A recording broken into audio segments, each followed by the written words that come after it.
just an update on GME and where we are positioned with liquidity and open interest, and see whether the stock is still being gamed. So we've gone through earnings and we've had some other announcements in the press.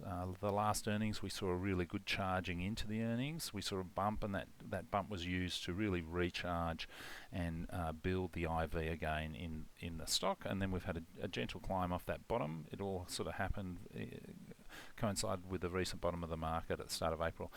We've seen it sort of top out now. And as I've pointed out over the last week or two, we've seen this steady period of selling. We can see here in the liquidity, it's bright red. That is a lot of selling. Then we've had a bit of a period of some buying and some tightening.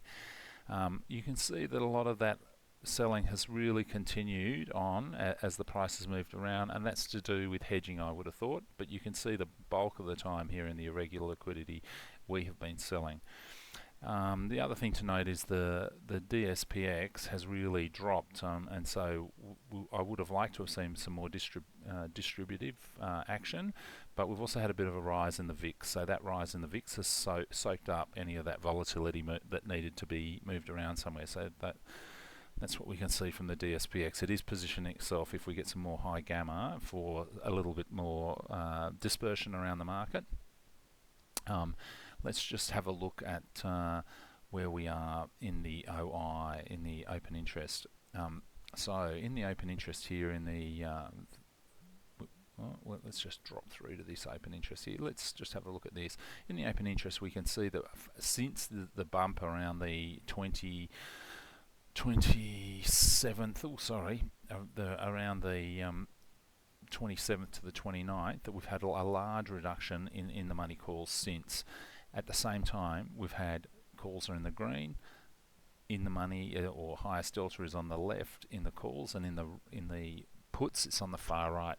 So we can see we've had a reduction of in the money calls, and we've had an increase in out of the money calls. I would suggest that they've been sold, and again we've had an increase in all puts.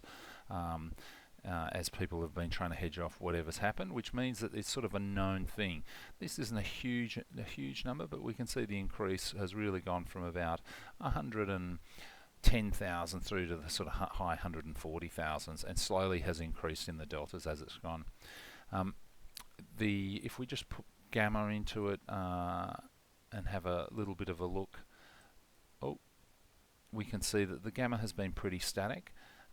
We've had a slight increase here of DPI, which is over-the-counter purchases and sales for dealers, and I would say that could be distributive, so people could be selling. That would go with what we're seeing here, as we've seen some more reductions here that haven't been replaced. This section here is a lot lighter than it has been the last week or two. We did see a similar low period going in, and directly after this is selling into the market. The other interesting thing to note about GME recently is that the IV has dropped to one of the lowest levels since it's had optional. It's been optionable in 2020.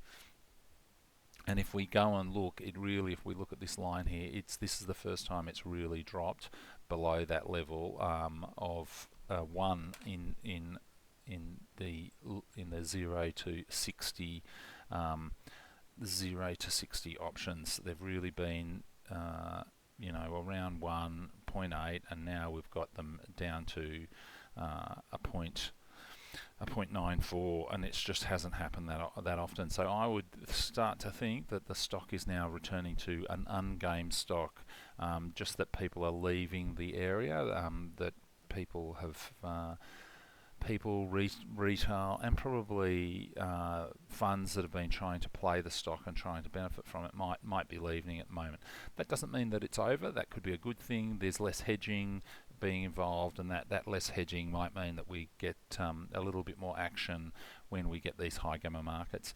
Anyway, that's my take on it for the moment. I think that we're probably going to see a red stock until we see some of this out of the money puts close down. When they close down, the underlying will have to be bought back, and we'll start seeing it to rise. That's usually a gradual thing. It doesn't bounce really quickly. Usually will take a day or so. But if you're looking for that, you could start using our liquidity indicators, and it'll give you a much better idea. I hope that's helped you with your positioning for GME. I hope to see you soon again for an update, probably the middle of next week. Thanks for listening and have a good end to the week's trading.